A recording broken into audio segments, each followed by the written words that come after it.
அனைவருக்கும் வணக்கம்.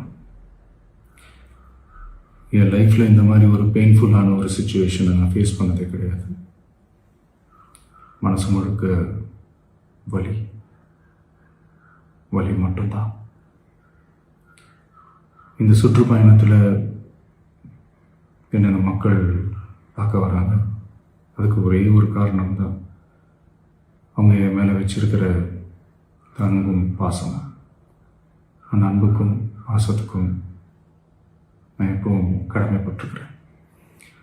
அதனால தான் இந்த சுற்றுப்பயணத்தில் மற்ற எல்லா விஷயங்களையும் தாண்டி மக்களுடைய சேஃப்டி, அதில் எந்த காம்ப்ரமைஸும் பண்ணிடக்கூடாதுன்றதுக்காக தான் அது என் மனசில் ரொம்ப ஆழமாக இருக்கும் அந்த எண்ணம்.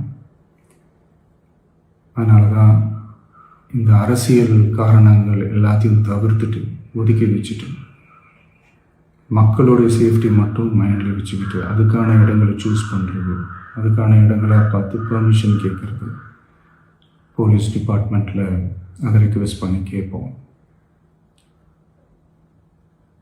ஆனால் நடக்கக்கூடாதது நடந்துருச்சு. ஆனால் மனுஷன் தானே, அந்த நேரத்தில் அத்தனை பேர் பாதிக்கப்பட்டு இருக்கும்போது எப்படி அந்த ஊரை விட்டுட்டு என்னால் கிளம்பி வர முடியும்? நான் திரும்ப அங்கே போகணும்னு இருந்துச்சுன்னா அதை ஒரு காரணம் காட்டி அங்கே வேறு சில பதட்டமான சுச்சுவேஷன்ஸ், வேறு சில அசம்பாவிதங்கள் அந்த மாதிரி எதுவும் நடந்துடக்கூடாதுன்றதுக்காக தான் நாங்கள் அவாய்ட் பண்ணோம். இந்த நேரத்தில் சொந்தங்களை இழந்து தவிக்கிற இத்தனை குடும்பங்களுக்கும் என்னுடைய ஆழ்ந்த இரங்கலை தெரிவிச்சுக்கிறேன். எனக்கு தெரியும், என்ன சொன்னாலும் இது ஈடையாகாதுன்னு எனக்கு தெரியும்.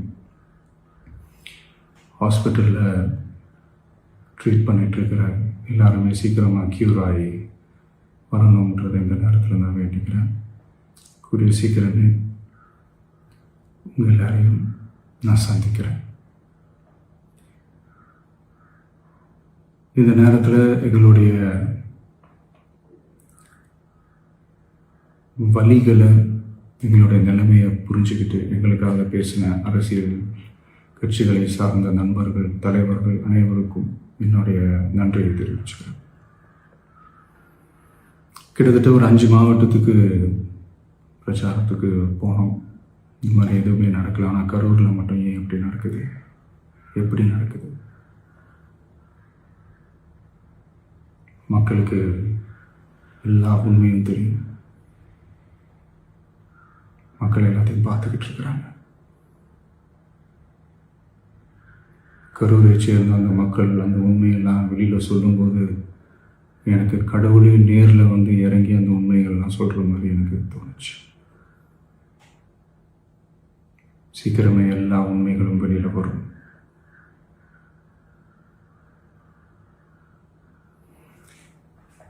எங்களுக்கு தரப்பட்ட இடத்துல நாங்கள் போய் அந்த ஸ்பாட்டில் நின்று நாங்கள் பேசிட்டு வந்தோம். அதை தாண்டி எந்த தவறும் எங்கள் சைடில் நாங்கள் எதுவும் செய்யலை. பட் இருந்தாலும் எங்கள் கட்சியை சேர்ந்த நிர்வாகிகள், தோழர்கள் மேலே எஃப்ஐஆர், அது மட்டும் இல்லை சோஷியல் மீடியாவை சேர்ந்த நண்பர்கள், தோழர்கள் அவங்க மேலே எஃப்ஐஆர்லாம் போட்டு இப்போ பிடிச்சிக்கிட்டு இருக்கிறாங்க.